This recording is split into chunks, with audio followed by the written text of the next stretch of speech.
What is up, my hunting brothers and sisters? I'm coming to you from the deer woods. I haven't produced a lot of content lately. I've been hunting a lot. But I wanted to give you my rundown of 1 month of saddle hunting, so stay tuned.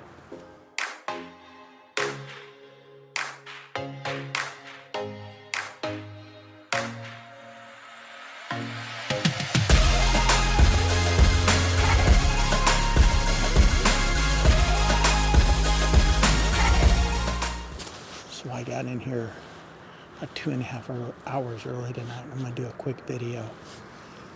So, in early September, I decided I was going to try saddle hunting. And I'm making this video for those of you who are nervous about trying saddle hunting. Maybe you think that you're too old, you're out of shape, it's a young man's game, you've eaten too many cheeseburgers, drank too many beers, and if you're younger, you do it. I'm here to tell you I'm 51 years old. I've eaten too many cheeseburgers and drank too many beers. Not that I'm in bad health, I'm in good health, but I'm not going out and running a couple miles every day or doing anything like that, lifting weights or anything.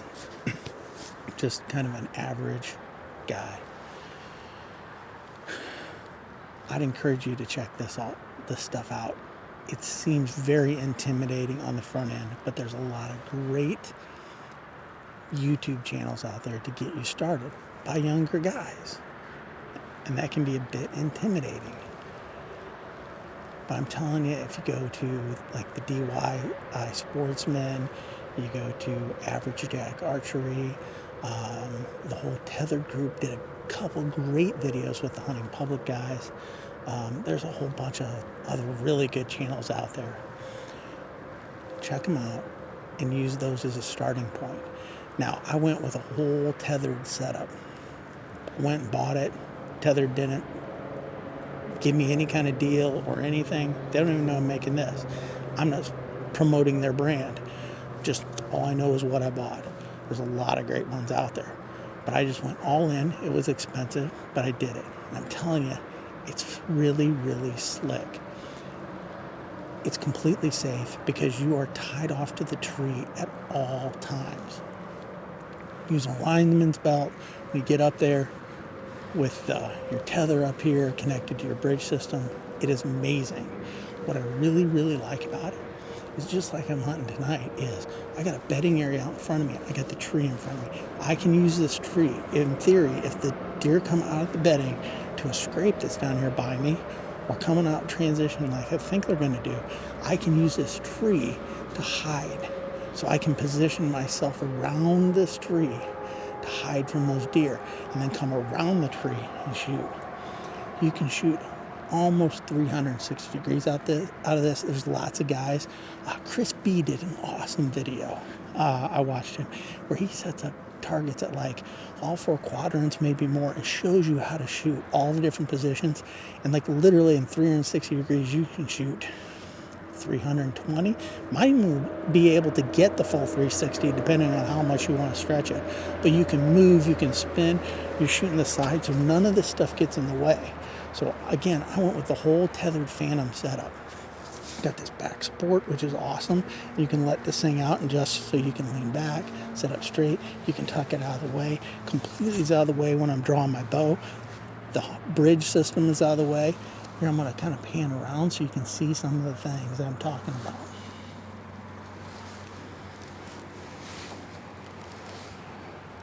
So up here, you can see I'm tethered off to the tree.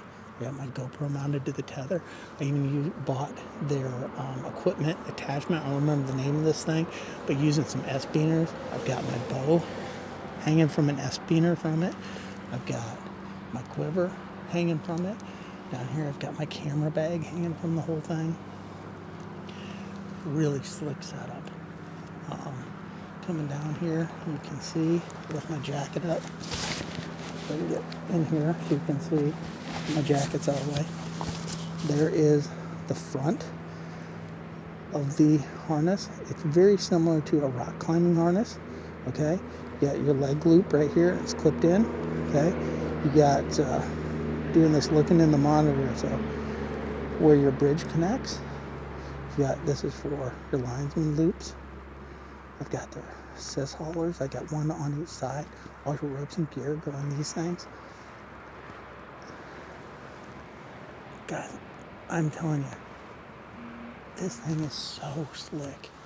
And I bought their Predator platform as well. You can see I'm probably right now, I'm probably about 16, 17 feet up, using 3 helium sticks, only 1 aider on the bottom. And again, there's plenty of room. I wear size 11 shoes and boots. You can work this platform to all the sides. Using a knee pad, you can put your knee against a tree. You can lean clear around the tree. Camera back in position here. So, what I noticed when I was debating doing this is it seemed like a young gun sport.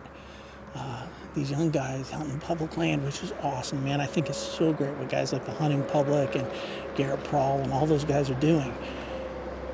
Me, I've got private land. I found now is I'm using this even in my hang-on sets. I'm probably going to phase away some of my hang-on sets. And now what I've done in the past is I put a hang-on set up, put all that work into it. It's like, oh, I better hunt that. Now, if I feel that I need to move 50 yards down because whatever the deer are doing, I just go and do it.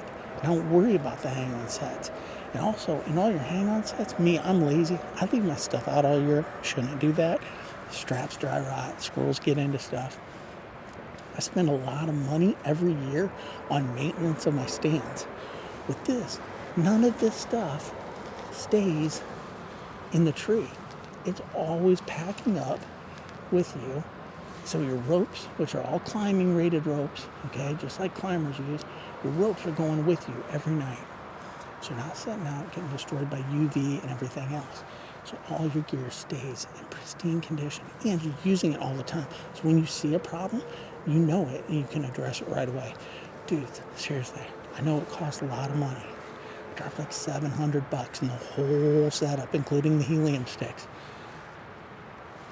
This gets used way too often, but it is some of the best money I've spent.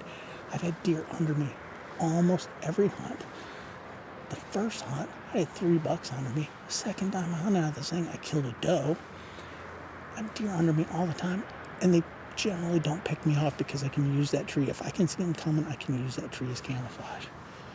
So I wanted to put this together for you, kind of rambling, just off the top of my head, so I've probably forgotten many things. Ask me questions. Put questions down in the comment section, and if you got it, I'll try and address them. But if you're doubting, if you're intrigued by the saddle setup, but you're doubting if you can do it, trust me, a 51-year-old who's ate too many cheeseburgers and doesn't run and doesn't exercise like he should, if he can do it, you can do it. It really is an awesome setup. I'm really glad I bought it. It's another tool in my arsenal. I'm not going to hunt all the time out of it. There's going to be times I hunt my lock-ons just like I always would. Hunt box blinds, ground blinds like I always would. But it's another tool, and I'm going to use it a lot. I mean, 50% or more probably of my hunts on private land are going to be out of this from here forward. 1 month in, can't say enough about it. With that, stay safe. Make sure you're always tied off. If you're saddle hunting, you definitely are. God bless. I hope you shoot the big buck of your dreams this year, or just whatever deer makes you happy. And as always, it's a new day in the outdoors.